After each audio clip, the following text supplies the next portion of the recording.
আসলে নিরাপত্তাহীনতা সারা বাংলাদেশের মানুষই ভুগছে, শুধু আমরা না, জাতীয় পার্টির লোক না।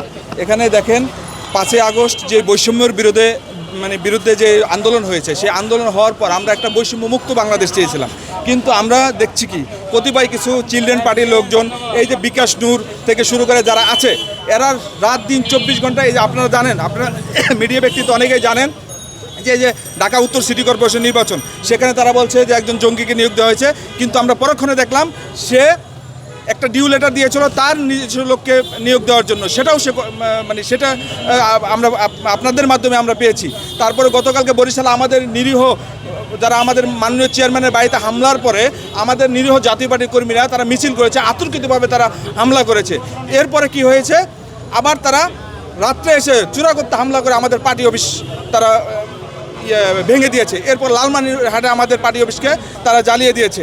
আজকে জাতীয় পার্টির কেন্দ্রীয় কার্যালয়ে মোসাদের এজেন্ট, যারা এটা নিয়ে আমরা কেন সারা বাংলাদেশের মানুষ জানে যে তারা মোসাদের এজেন্ট, এবং তারা বিভিন্ন মানুষের কাছ থেকে ঘুষ, দুর্নীতি, বিকাশে টাকা নেওয়া, সেটা নিয়ে ছোট্ট একটি সার্কাস পার্টি করেছে।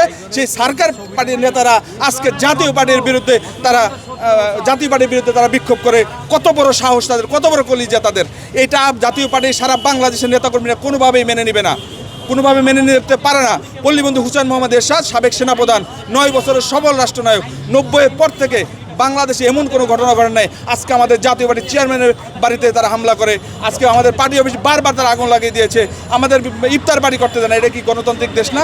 আমরা ডক্টর মোহাম্মদ ইউনূসকে বলবো, আমাদের বাংলাদেশের যে প্রধান উপদেষ্টা আছেন তাকে বলবো যে এই ধরনের দুষ্কৃতিকারীদেরকে আপনারা আইনের আওতায় নিয়ে আসেন। কারণ আজকে দেখেন বাংলাদেশ শান্তিপূর্ণভাবে চলছিল এই সরকার আসার পর থেকে। গুটি কয়েক নেতাকর্মী, এনসিপির কিছু নেতাকর্মী এবং এই বিকাশ নূরেরা এবং বিকাশ রকেট রাশেদরা, এরা এই দেশটাকে এখন অস্থিতিশীল অবস্থায় নিয়ে আসতেছে। এদেরকে এখনই টুটি টেনে ধরতে হবে। সরকার এবং দেশপ্রেমিক সেনাবাহিনীকে ধন্যবাদ জানাবো যে আজকে আমাদের পার্টি অফিসে তারা হামলা করতে এসেছিল, সেই হামলা রক্ষা করেছে আমাদের দেশপ্রেমিক সেনাবাহিনী, তাদেরকে আমরা ধন্যবাদ জানাই। এবং রংপুরে আমাদের সেনাবাহিনী, তাদেরকেও ধন্যবাদ জানাই। আমরা অনুরোধ করব বরিশালে যে দুষ্কৃতিকারীরা আমাদের পার্টি অফিস ভেঙেছে এবং লালমনিরহাটে যারা আমাদের পার্টি অফিসে আগুন লাগিয়েছে তাদেরকে ধরতে। বর্তমান পুলিশ প্রশাসনের প্রতি আমাদের কোনো আস্থা নাই, কারণ তারা নিজেরাই নিরাপত্তাহীনতায় ভুগছে। কোনো পুলিশ প্রশাসন, কোনো থানার কোনো অফিসার তারা কিন্তু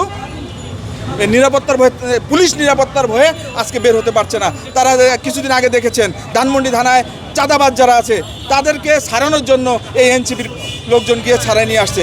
আজকে নূরের লোকজন বরিশালে হামলা করে তাদের লোকজন ছাড়িয়ে নিয়ে যাচ্ছে। এটা দেশ হতে পারে না। এটা আইনশৃঙ্খলা, এই আইনশৃঙ্খলা বাংলাদেশের মানুষ চায় না। বাংলাদেশের মানুষ শান্তি চায়। এবং আমি বলবো দ্রুত একটি নির্বাচন দিয়ে এই নির্বাচিত সরকারের হাতে ক্ষমতা হস্তান্তর করতে, এবং নির্বাচন হতে হবে লেভেল প্লেইং ফিল্ড। কারণ বাংলাদেশের সকল দল যদি অংশগ্রহণ করতে না পারে, সেই আগের আওয়ামী লীগের আমলের সেই একতরফা নির্বাচনের মতো হবে, সেটা বাংলাদেশের জনগণ মেনে নেবে না। নিরাপত্তাহীনতায় ভুগছেন কিনা? নিরাপত্তাহীনতা অবশ্যই ভুগছি, কারণ তারা চোরা করতে হামলা করছে। আজকে আমাদের জাতীয় পার্টি সারা বাংলাদেশের নেতাকর্মীদের যে আমরা মিছিল নিয়ে যাচ্ছি সেখানে তারা হামলা করছে। তো আমরা তো অবশ্যই নিরাপত্তাহীনতায় ভুগছি। আমরা বর্তমান যে প্রশাসন আছে তাদেরকে বলবো আমাদের শুধু আমাদের না, আমাদের সারা বাংলাদেশের সকল জনগণকে নিরাপত্তা দিতে হবে।